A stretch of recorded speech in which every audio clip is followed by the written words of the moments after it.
दोस्तों, आज की सबसे पहली और बड़ी खबर। झारखंड के मुख्यमंत्री श्री हेमंत सोरेन ने शहीद निर्मल महतो के तस्वीर पर माल्यार्पण कर दी श्रद्धांजलि। झारखंड के मुख्यमंत्री श्री हेमंत सोरेन ने शहीद निर्मल महतो की 34वीं पुण्यतिथि पर उनकी तस्वीर पर माल्यार्पण कर श्रद्धांजलि दी। उन्होंने कहा कि कोरोना महामारी के बीच आज पूरा झारखंड कोविड-19 प्रोटोकॉल के तहत शहीद निर्मल महतो के शहादत दिवस को मना रहा है। मुख्यमंत्री ने कहा कि झारखंड अलग राज्य के आंदोलन में उन्होंने अग्रणी भूमिका निभाई थी। दोस्तों, खबर मौसम की। झारखंड में होगी 11 अगस्त तक रुक रुक कर बारिश। दोस्तों, मौसम विभाग के अनुसार झारखंड में 8 अगस्त से लेकर 11 अगस्त तक रुक रुक कर हल्के से मध्यम दर्जे की बारिश की संभावना है। मौसम विभाग का अनुमान है कि झारखंड के लगभग सभी जिलों में बारिश होगी। इस दौरान अधिकतम तापमान 32 से 33 डिग्री सेल्सियस और न्यूनतम तापमान 24 से 26 डिग्री सेल्सियस होगा। दामोदर नदी में नहाने उतरे 3 छात्र बहे, तलाश जारी। दोस्तों, झारखंड के बोकारो से बड़ी खबर सामने आ रही है। बोकारो में दामोदर नदी की तेज धारा में 3 छात्र बह गए। तीनों छात्र MGM स्कूल के 12वीं कॉमर्स के छात्र हैं। खबरों के अनुसार 9 बच्चे भतुआ स्थित दामोदर नदी में नहाने पहुंचे थे। इनमें से 3 बच्चे नदी में बह गए। सभी बच्चे घर से ट्यूशन पढ़ने और क्रिकेट खेलने की बात कहकर सुबह निकले थे। वैक्सीनेशन की दौड़ में झारखंड को मिली कोविशील्ड की 1 लाख डोज। दोस्तों, वैक्सीनेशन में तेजी लाने के लिए केंद्र सरकार की ओर से हर संभव प्रयास किया जा रहा है। इसी कड़ी में झारखंड को 1 लाख डोज कोविशील्ड की वैक्सीन मिली है। राज्य प्रतिरक्षण पदाधिकारी ने सभी जिले के सिविल सर्जन को वैक्सीन उठाव का निर्देश दिया है। झारखंड के मैट्रिक और इंटर में असफल छात्रों को मिलेगा एक और मौका। विरोध प्रदर्शन को देखते हुए जैक ने विद्यार्थियों को अपने परीक्षा फल में सुधार के लिए पूरक परीक्षा के रूप में एक और मौका देने का निर्णय लिया है। खबरों के अनुसार इसके लिए छात्र 16 अगस्त तक रजिस्ट्रेशन करवा सकते हैं। रिजल्ट में सुधार के लिए पूरक परीक्षा के लिए छात्र जैक में ऑनलाइन आवेदन कर सकते हैं। मीडिया में आ रही खबरों के अनुसार जैक के अध्यक्ष अरविंद प्रसाद सिंह ने कहा है कि विद्यार्थियों की मांग गैर वाजिब है। जैक बोर्ड नियम कानून से चलता है। फेल विद्यार्थियों को पास करना संभव नहीं है। उन्होंने कहा कि विद्यार्थी यदि महसूस कर रहे हैं कि रिजल्ट में गड़बड़ी हुई है, उनको लगता है कि रिजल्ट में गड़बड़ी हुई है, तो वे पूरक परीक्षा देने के लिए आवेदन कर सकते हैं। रोजगार को बढ़ावा देने के लिए केंद्र सरकार ने लॉन्च की दक्ष पोर्टल। केंद्रीय सामाजिक न्याय और आधिकारिता मंत्री वीरेंद्र कुमार ने PM दक्ष पोर्टल और ऐप की शुरुआत की। ये पिछड़ा वर्ग, अनुसूचित जातियों और सफाई कर्मचारियों के लिए कौशल विकास योजनाओं को सुलभ बनाने को लेकर शुरू किया गया। सामाजिक न्याय एवं आधिकारिता मंत्रालय द्वारा वर्ष 2020-21 से प्रधानमंत्री दक्ष और कुशल संपन्नता हितग्राही योजना लागू की जा रही है। इस योजना के तहत योग्य लोगों को ये सब ट्रेनिंग दी जाएगी। वहीं बताया जा रहा है कि सरकारी ट्रेनिंग इंस्टीट्यूट देंगे, जिनका गठन सरकार का मंत्रालय करेगा या फिर अन्य विश्वसनीय संस्थान करेंगे।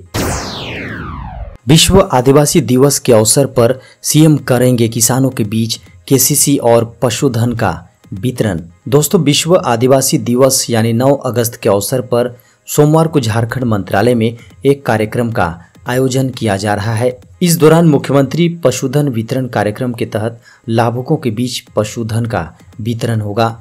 कृषि सचिव ने बताया कि वित्तीय वर्ष 2020-21 के दौरान 40,000 लाभुकों के बीच 154 करोड़ रुपए के पशुधन वितरण की स्वीकृति दी गई थी। वहीं चालू वित्तीय वर्ष 2021-22 में 147.71 करोड़ की लागत से 62,646 लाभुकों के बीच पशुधन वितरण का लक्ष्य है। उन्होंने बताया कि लाभुकों को पशुधन के साथ उसका चारा, पानी के लिए बोरिंग और पशुओं को रखने के लिए शेड निर्माण की भी व्यवस्था की गई है। बिहार के तर्ज पर अस्थायी होंगे झारखंड के पारा शिक्षक। दोस्तों, शिक्षा मंत्री के साथ पारा शिक्षकों के पहले दौर की बैठक के बाद झारखंड में भी अब बिहार की तर्ज पर नियोजन को लेकर नियमावली बनाए जाने पर सहमति बनी है। यानी झारखंड सरकार बिहार की तर्ज पर पारा शिक्षकों को नियमित करने जा रही है। शिक्षा मंत्री जगन्नाथ महतो के साथ वार्ता में बिहार की तर्ज पर पारा शिक्षकों को नियोजित करने पर सहमति बनने के बाद एकीकृत पारा शिक्षक संघर्ष मोर्चा ने 15 अगस्त से प्रस्तावित अपना आंदोलन स्थगित कर दिया है। इधर शिक्षा मंत्री ने वार्ता के बाद अगली प्रक्रियाओं के लिए तिथि निर्धारित कर दी है। इसके तहत 11 अगस्त को विभाग के पदाधिकारी पारा शिक्षकों को नियमित करने को लेकर बैठक करेंगे। अगले दिन 12 अगस्त को मंत्री विभागीय पदाधिकारियों के साथ बैठक करेंगे। धनबाद के जज उत्तम आनंद की मौत का मामला सीबीआई ने एक बार फिर किए क्राइम सीन रिक्रिएट। दोस्तों, धनबाद के जिला एवं सत्र न्यायाधीश उत्तम आनंद की संदिग्ध हालात में मौत के मामले की सीबीआई की जांच रफ्तार बढ़ा दी है। सीबीआई अधिकारी रविवार को घटना स्थल पर पहुंचकर एक बार फिर घटना को रिक्रिएट किया।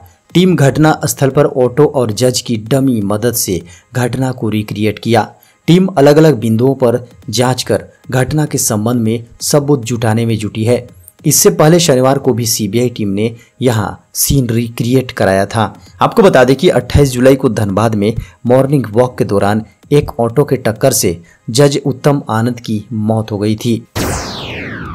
बाहर से झारखंड आने वाले शिक्षकों और जवानों को 7 दिन तक रहना होगा क्वारंटाइन। दूसरे राज्य या अवकाश से झारखंड लौटने वाले पुलिस कर्मियों, पैरामिलिट्री बल, होमगार्ड, सीआरपीएफ, सीआईएसएफ जवानों समेत किसी भी प्रकार के शैक्षणिक संस्थान में काम करने वाले किसी भी व्यक्ति को अब 7 दिन के क्वारंटाइन में रहना होगा। पुलिस कर्मियों को होम क्वारंटाइन या पुलिस लाइन में अलग स्थान पर 7 दिनों तक क्वारंटाइन में रखा जाएगा। वहीं ऐसे व्यक्ति जो अति प्रभावित कोविड क्षेत्र से आए हुए हैं और संक्रमित व्यक्ति के संपर्क में आने की सूचना देते हैं, उनकी जांच कराई जाएगी। जांच में पॉजिटिव पाए जाने पर उन्हें जिले के कोविड हॉस्पिटल में भर्ती कराकर उपचार कराया जाएगा। देश में फिर बढ़े कोरोना के मरीज। पिछले 24 घंटे में 491 लोगों की मौत। देश में कोरोना के नए मामले लगातार बढ़ते जा रहे हैं। पिछले 24 घंटों में कोरोना के कुल 39,070 नए मरीज सामने आए हैं, जबकि इस बीमारी से 491 लोगों की मौत हो गई। वहीं स्वस्थ होने वाले मरीजों की संख्या 43,910 है। केंद्रीय स्वास्थ्य मंत्रालय के अनुसार देश में पॉजिटिविटी दर में भी थोड़ी गिरावट देखी गई है। पिछले 24 घंटे में पॉजिटिविटी दर 2.27% रही है। रविवार सुबह केंद्रीय स्वास्थ्य मंत्रालय के अनुसार देश में अब तक कोरोना के कुल 3 करोड़ 19 लाख से ज्यादा मामले सामने आ चुके हैं। प्लास्टिक के तिरंगे पर गृह मंत्रालय हुआ बड़ा सख्त, इस्तेमाल होगा बंद। स्वतंत्रता दिवस से पहले केंद्र ने राज्यों से प्लास्टिक से बने तिरंगे का इस्तेमाल न होने देने के लिए कहा है। केंद्र ने यह सुनिश्चित करने को कहा है कि लोग प्लास्टिक के राष्ट्रीय झंडे का इस्तेमाल न करें, क्योंकि गैर बायोडिग्रेडेबल वस्तुओं से बने आइटम का उचित निपटान सुनिश्चित करना एक व्यवहारिक समस्या है। केंद्रीय गृह मंत्रालय ने सभी राज्यों और केंद्र शासित प्रदेशों को भेजे पत्र में कहा है कि राष्ट्रीय ध्वज देश के लोगों की आशाओं और आकांक्षाओं को प्रतिनिधित्व करता है और इसलिए इसे सम्मान की स्थिति में होना चाहिए। मंत्रालय ने कहा है कि राष्ट्रीय ध्वज के लिए सभी के दिलों स्नेह, सम्मान और निष्ठा है। किसानों द्वारा ट्रैक्टर खरीदने पर सरकार देगी 50% सब्सिडी। दोस्तों, किसानों की आय बढ़ाने के लिए केंद्र सरकार एक के बाद एक कई योजनाएं चला रही हैं। इसी क्रम में किसानों को खेती के लिए कई तरह की मशीनों की भी जरूरत पड़ती है। ऐसे में किसानों की मदद के लिए केंद्र सरकार ने ट्रैक्टर खरीदने पर सब्सिडी देने की योजना शुरू की है। पीएम किसान ट्रैक्टर योजना के तहत आपको किसी भी कंपनी का ट्रैक्टर खरीद के उपयोग में ला सकते हैं। किसानों को ट्रैक्टर खरीदने के लिए केंद्र सरकार सब्सिडी मुहैया कराती है। इसके तहत किसान किसी भी कंपनी का ट्रैक्टर आधे दाम पर खरीद सकते हैं। बाकी का आधा पैसा सरकार सब्सिडी के तौर पर देती है। इसके अलावा कई राज्य सरकारें भी किसानों को अपने अपने स्तर पर ट्रैक्टरों पर 20 से 50% तक सब्सिडी मुहैया कराती है। आपको बता दें कि सरकार की ओर से ये सब्सिडी एक ट्रैक्टर खरीदने पर ही दी जाएगी। इसके लिए जरूरी दस्तावेज के रूप में किसान के पास आधार कार्ड, जमीन के कागज, बैंक की डिटेल, पासपोर्ट साइज फोटो होनी चाहिए। इस योजना के तहत किसान किसी भी नजदीकी CSC सेंटर पर जाकर ऑनलाइन अप्लाई कर सकते हैं। लालू यादव की बढ़ सकती है मुश्किलें, फिर जाना पड़ सकता है जेल। बिहार के पूर्व मुख्यमंत्री सह राजद सुप्रीमो लालू प्रसाद यादव से जुड़े चारा घोटाले के सबसे बड़े मामले में जल्द फैसला आने की संभावना है। मामले में CBI की ओर से जारी बहस शनिवार को पूरी हो गई। अब बचाव पक्ष की ओर से बहस होना है। बचाव पक्ष की बहस पूरी होते ही मामला फैसले पर चला जाएगा। अगर मामले का फैसला लालू के खिलाफ आता है तो उन्हें फिर से जेल जाना पड़ सकता है। CBI के विशेष न्यायाधीश SK शशि की अदालत ने सुनवाई की अगली तारीख 9 अगस्त निर्धारित की है। CBI की ओर से विशेष लोक अभियोजक BMP सिंह ने कुल 27 निर्धारित तारीखों में बहस पूरी की। नाराज छात्रों का जैक के चेयरमैन से सवाल, 11वीं में नहीं हुए फेल तो 12वीं में फेल कैसे? झारखंड एकेडमिक काउंसिल ने हाल ही में 10 और कक्षा 12वीं के बोर्ड के रिजल्ट जारी किए, लेकिन छात्र मूल्यांकन प्रक्रिया से नाराज हैं क्योंकि कोविड-19 महामारी की दूसरी लहर के कारण परीक्षा आयोजित नहीं की जा सकी। 12वीं के छात्र लगातार प्रदर्शन कर रहे हैं। छात्रों का सीधा सवाल है कि जब 12वीं का रिजल्ट 11वीं के आधार पर बना है तो जो लोग 11वीं में पास हो गए वो 12वीं में कैसे फेल हो सकते? वायुसेना में ग्रुप C पद पर निकली भर्ती, 10वीं 12वीं पास करें आवेदन। भारतीय वायुसेना ने ग्रुप C सिविलियन पदों पर भर्ती के लिए नोटिफिकेशन जारी किया है। इच्छुक उम्मीदवार सिविलियन कैटेगरी के अधीक्षक, lower division clerk, store keeper, cook, painter और अन्य के लिए कुल 282 रिक्त पदों पर भर्ती के लिए आवेदन कर सकते हैं। पात्रता, अनुभव, चयन मानदंड और अन्य जरूरी जानकारी आधिकारिक नोटिफिकेशन में मौजूद है।